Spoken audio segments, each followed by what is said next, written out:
Hello दोस्तों, नमस्कार। दोस्तों, मेरे यूट्यूब चैनल पर आप सभी लोगों का बहुत बहुत स्वागत है।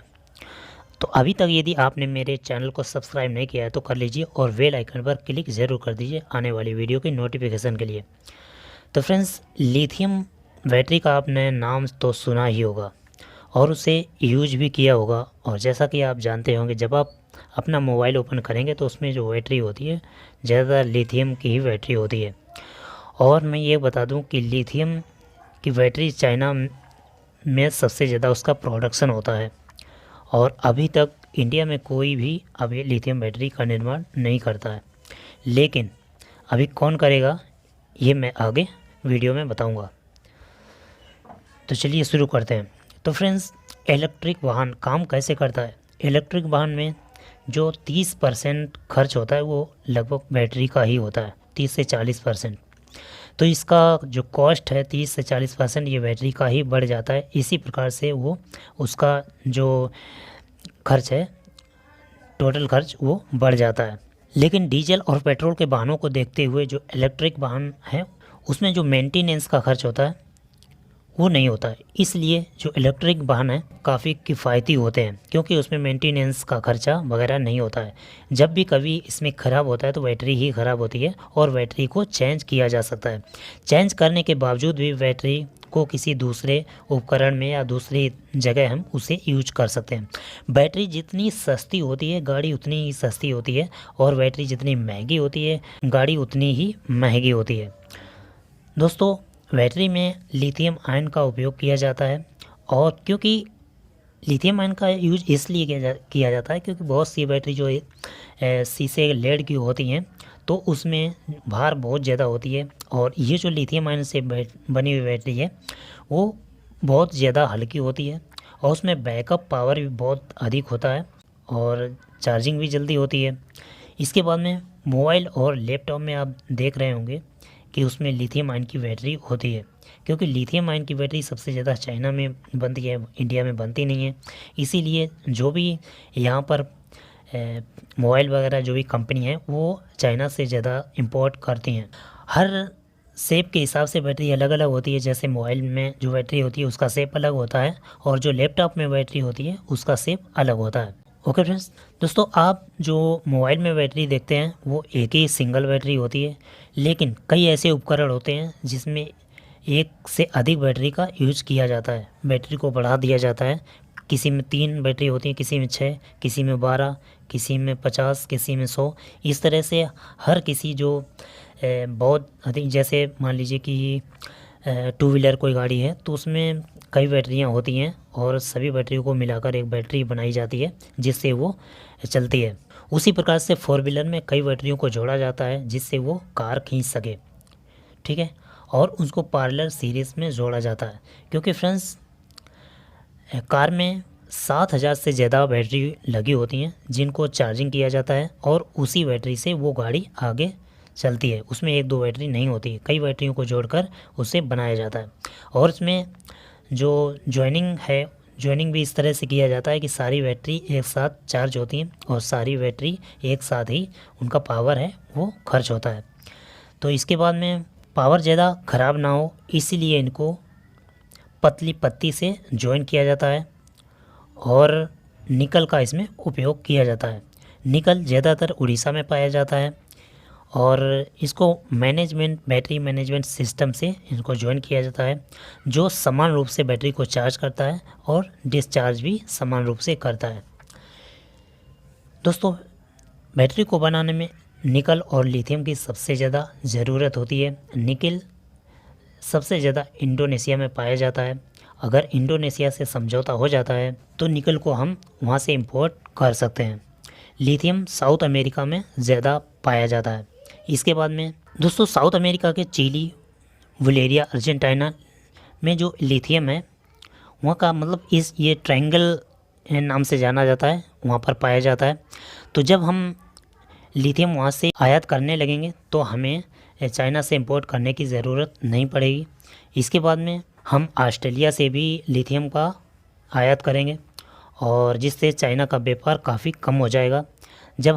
जब भारत में लिथियम आयन बैटरी बनने लगेगी तो चाइना से हम इंपोर्ट करना बंद कर देंगे जिससे भारत में और भी व्यापार बढ़ेगा। और निकल के लिए इंडोनेशिया में, जैसा कि इंडोनेशिया में निकल पाया जाता है, तो उससे जब समझौता हो जाएगा तो निकल हम वहाँ से आसानी से ला सकते हैं। इसके बाद में भारत में लिथियम की आयन की बैटरी कौन बनाएगा, कौन प्लांट डालेगा उसको। दोस्तों, जैसा कि मोदी जी ने कहा है कि गुजरात के धुलेरा में जो भी लिथियम आयन बैटरी का जो भी प्रोजेक्ट लगाएगा और उसे बैटरी बनाएगा तो उसे अतिरिक्त छूट दी जाएगी, टैक्स में भी अतिरिक्त छूट दी जाएगी।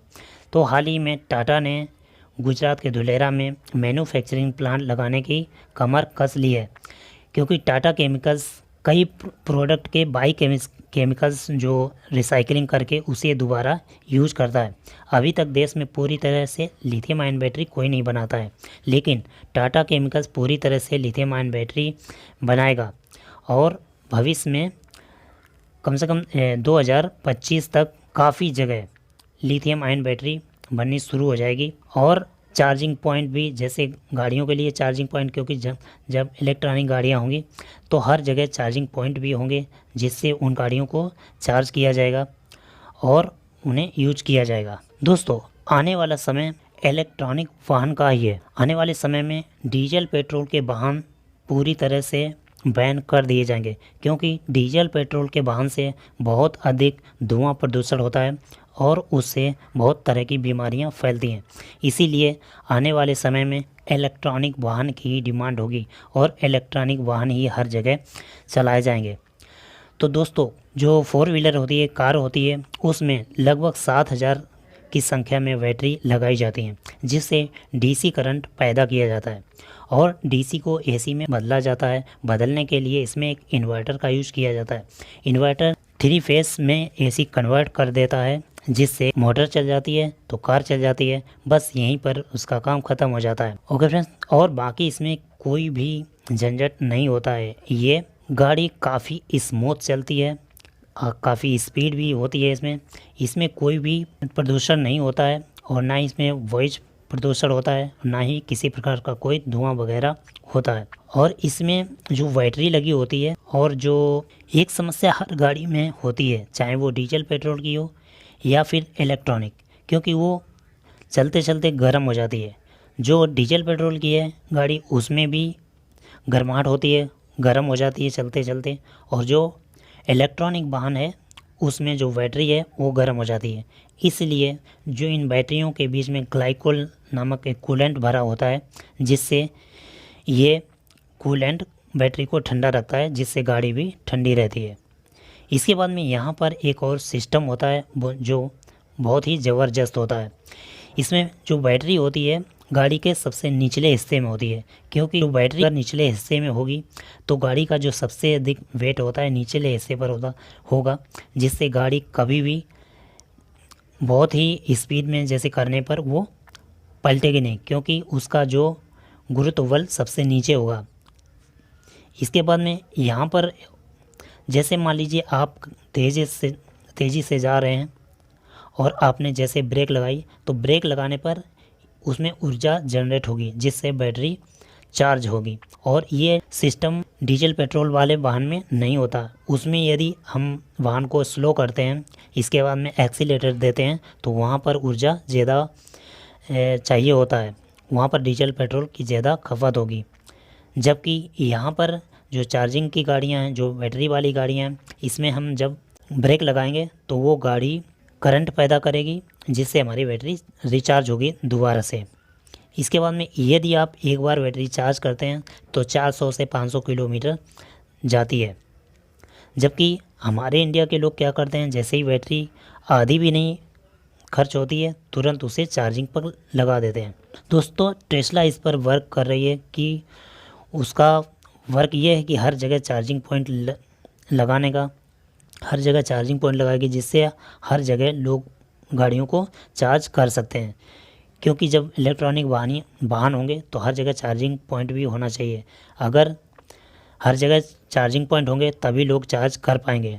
लेकिन इसमें प्रॉब्लम ये रहेगी कि एक गाड़ी कम से कम आधा से 1 घंटे में चार्ज होगी। तो यदि आप घर से चार्ज करके चलेंगे तो 400 से 500 किलोमीटर जा सकते हैं।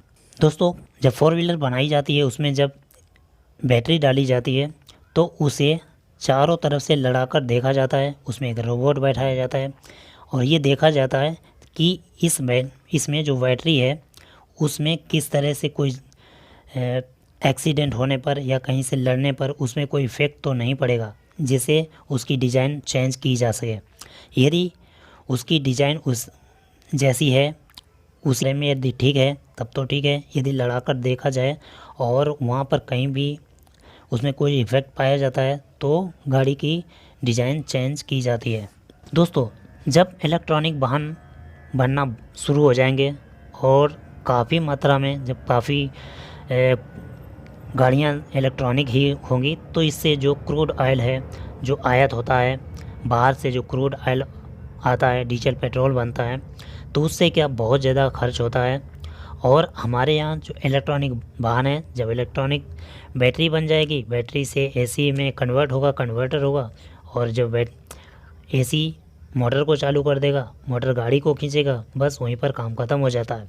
तो हमें किसी भी डीजल या पेट्रोल की ज़रूरत नहीं पड़ेगी। और इसमें सबसे अच्छा ये है कि इलेक्ट्रॉनिक जो वाहन होते हैं उसमें जो अंदर का हिस्सा है काफ़ी बड़ा होता है, काफ़ी खाली होता है, जिसमें काफ़ी सवारियां भी बैठ सकती हैं और सामान भी अच्छी तरह उसमें सेट हो सकता है।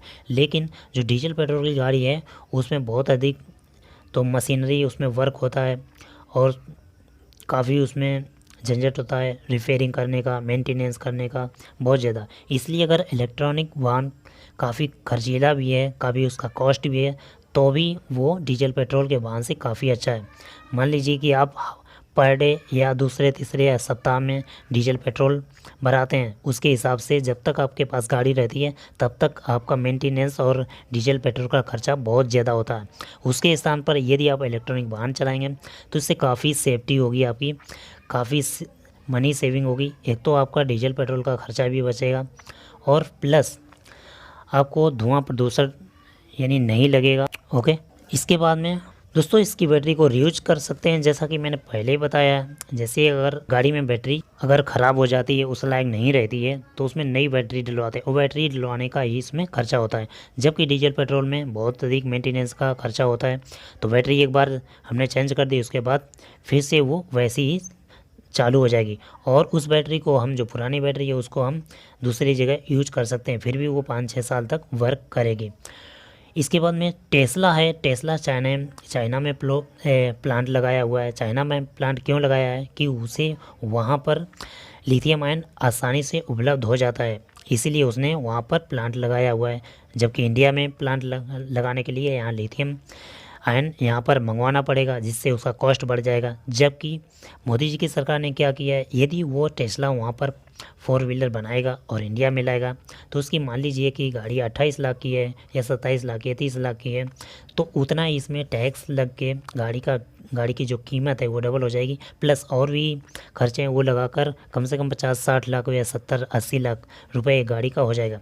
अब इतनी महंगी गाड़ी जब हो जाएगी तो कोई उसे खरीदेगा, शायद खरीद भी ले। लेकिन जो टेस्ला का जो प्लांट जो अमेरिका में लोग हैं वो लोग खरीदेंगे, क्योंकि वहाँ पर की जो सड़कें हैं बहुत ही अच्छी हैं वहाँ पर। क्योंकि वहाँ पर लोग इसलिए लेते हैं क्यों, जो टाटा की जो टेस्ला की जो गाड़ियाँ हैं वो ऑटोमेटिक सिस्टम पर चलती हैं, यानी बिना ड्राइवर की काफ़ी ज़्यादा गाड़ियाँ होती हैं, इसलिए उसकी कॉस्ट भी ज़्यादा होती है। ओके फ्रेंड्स, तो जब इंडिया में, भारत में जब लिथियम आयन की बैटरी बनने लगेगी तो यहाँ पर जो इलेक्ट्रॉनिक वाहन हैं सस्ते होंगे और सभी को सस्ते मिलने लगेंगे। तो सभी लोगों से यही अनुरोध करता हूँ कि आप लोग सबसे ज़्यादा इलेक्ट्रॉनिक ही वाहन लाएं और इलेक्ट्रॉनिक वाहन के बारे में सभी लोगों को बताएं और डीजल पेट्रोल की वाहन ना लाएं, उसके स्थान पर इलेक्ट्रॉनिक वाहन का ही यूज करें। तो दोस्तों, धुलेरा में लिथियम आयन का प्रोजेक्ट जो टाटा कंपनी लगाएगी तो उससे क्या होगा कि जो धुआं प्रदूषण है वो तो होगा ही नहीं, और साथ में यहाँ का जो इंडिया का व्यापार है वो बढ़ेगा, क्योंकि बाहर से हमें लिथियम आयन की जो बैटरी है वो इंपोर्ट नहीं करनी पड़ेगी, इसके स्थान पर भारत में ही बनने लगेगी और धुलेरा में इसका प्रोजेक्ट लगना शुरू हो जाएगा। और साथ साथ में धुलेरा में मोनोरेल का भी प्रोजेक्ट पास हो गया है, अप्रूवल मिल चुका है, उसका भी निर्माण कार्य शुरू हो जाएगा और फरवरी में एयरपोर्ट का काम भी शुरू हो जाएगा। और इसके बाद में मेट्रो ट्रेन का भी काम चल रहा है। तो ये यहाँ पर स्मार्ट सिटी जो बन रही है, तो अभी आप लोग यदि वहाँ पर कोई प्लाट वगैरह बुक कराना चाहते हैं, रहने के लिए बुक कराना चाहते हैं, तो वहाँ पर अभी भी बुक करा सकते हैं। और आप इसे अगर एक साथ में ना बुक कराएं तो ईएमआई पर भी आप बुक करा सकते हैं। उसके लिए आप कांटेक्ट कर सकते हैं, डिस्क्रिप्शन में मेरा नंबर मिल जाएगा। ओके फ्रेंड्स, और मुंबई से अहमदाबाद के लिए बुलेट ट्रेन का भी काम चल रहा है और बहुत से वर्क हैं जो चल रहे हैं, यहाँ पर आप देख सकते हैं। तो फ्रेंड्स, यदि आप कहीं दूसरी सिटी में कोई भी प्लाट वगैरह बुकिंग कराते हैं तो वहाँ पर सबसे ज़्यादा प्रॉब्लम ये होती है कि वहाँ पर जैसे बारिश वगैरह होती है तो वहाँ भर जाता है, और वहाँ पर मेंटेनेंस का भी खर्चा आपको लाइफ टाइम देना पड़ेगा जब तक आपको वहाँ रहना है। लेकिन यहाँ पर आपको मेंटेनेंस का खर्चा और उधर खर्चा सिर्फ वन टाइम ही देना है, उसके बाद में सेट फ्री। और वहाँ पर कोई भी ऐसा भर जाने का, जैसे किसी दूसरे शहर में पानी बरसा और गलियों में भर गया बहुत ज़्यादा, तो ऐसा वहाँ पर बिल्कुल भी नहीं है। तो आई होप कि वीडियो आपको पसंद आया होगा। यदि पसंद आया हो तो लाइक और शेयर करना बिल्कुल ना भूलें। Okay friends, thank you.